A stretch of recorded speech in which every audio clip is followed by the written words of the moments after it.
মধ্য এশিয়ার দেশ তাজিকিস্তানে 96.4% অধিবাসী মুসলমান। তবে মুসলিম অধ্যুষিত দেশটিতেই নিষিদ্ধ করা হয়েছে হিজাব। গেল বুধবার দেশটির পার্লামেন্টের উচ্চকক্ষে আইনটি পাশ হয়, যাতে ঈদ উদযাপনেও বাধা দেওয়ার কথা বলা হয়েছে।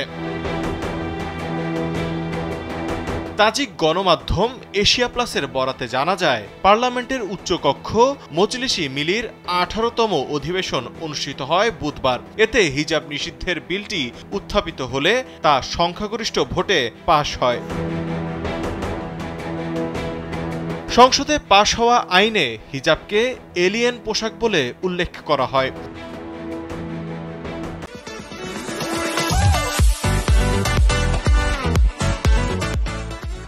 হিজাব ইসলামিক হেড স্কার্ফ ও ইসলামিক পোশাকের অন্যান্য ঐতিহ্যবাহী ধরনকে নিজেদের জাতীয় ঐতিহ্য বিরোধী বলে দাবি করেন তাজিক একনায়ক প্রেসিডেন্ট এমোমালি রহমান। বলা হচ্ছে, এসব পোশাক সাম্প্রতিক বছরগুলোতে মধ্যপ্রাচ্য থেকে তাজিকিস্তানে আসতে শুরু করেছে এবং তা ছড়িয়ে পড়েছে। অপরদিকে মুসলমানদের সবচেয়ে বড় উৎসব ঈদ উদযাপনকেও বিদেশি সংস্কৃতি বলা হয়েছে ওই আইনে।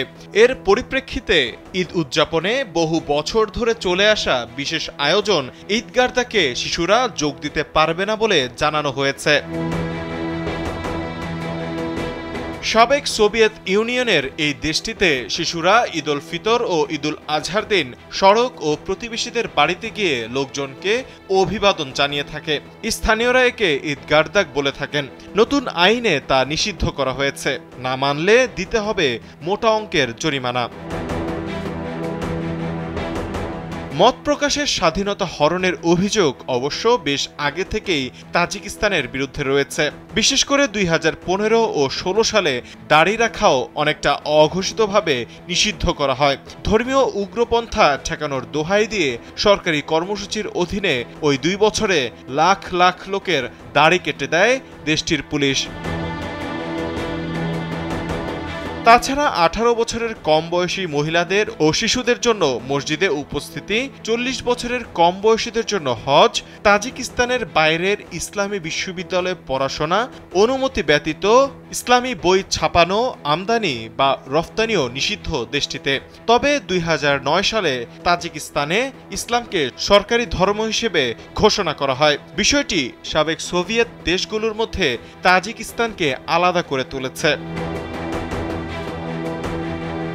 তাজিকিস্তান মধ্য এশিয়ার স্থলবেষ্টিত রাষ্ট্র। উত্তর ও পশ্চিমে উজবেকিস্তান, পূর্বে গণচীন এবং দক্ষিণে আফগানিস্তান। দুশানবে দেশটির বৃহত্তম শহর ও রাজধানী। দেশটির জনসংখ্যা প্রায় 1 কোটি। তৌহিদুল ইসলাম তারেক, কালবেলা।